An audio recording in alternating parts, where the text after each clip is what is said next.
नमस्कार मंडळी. बाई तुझा आशीर्वाद या मालिकेचा जबरदस्त प्रोमो आता समोर आलाय. आता ह्या सगळ्यांनी पुन्हा एकदा अवनीला प्रश्नचिन्हामध्ये टाकलंय बरं का, की काय निर्णय घ्यावा हेच आता अवनीला कळेनासं झालंय. चला तर मग पाहूया त्या प्रोमोमध्ये नक्की काय पाहायला भेटलंय. आता राजा आणि अवनी या दोघांच्या लग्नाला 1 महिना झालेला असतो आणि घरातल्यांनी आता ॲनिव्हर्सरी सेलिब्रेशन ठेवलेलं असतं. 1 मंथ ॲनिव्हर्सरी सेलिब्रेशन.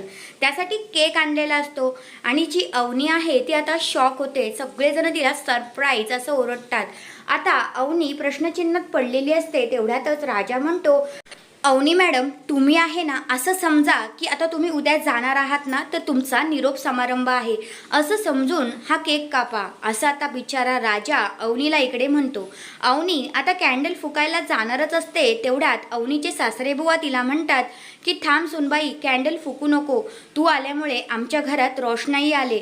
असं बोलल्यानंतर मात्र अवनीला आता खूपच वाईट वाटतं. खरंच खूपच इमोशनल असा हा प्रोमो आहे. येणारे भाग आपल्याला असेच पाहायला भेटणार आहेत. तर तुम्ही सुद्धा यासाठी एक्साइटेड आहात का, ते मला कमेंट करून नक्कीच सांगा. आणि अशाच मालिकेंच्या अपडेटसाठी चॅनलवर नवीन असाल तर लगेच चॅनलला सबस्क्राईब करून टाका. धन्यवाद.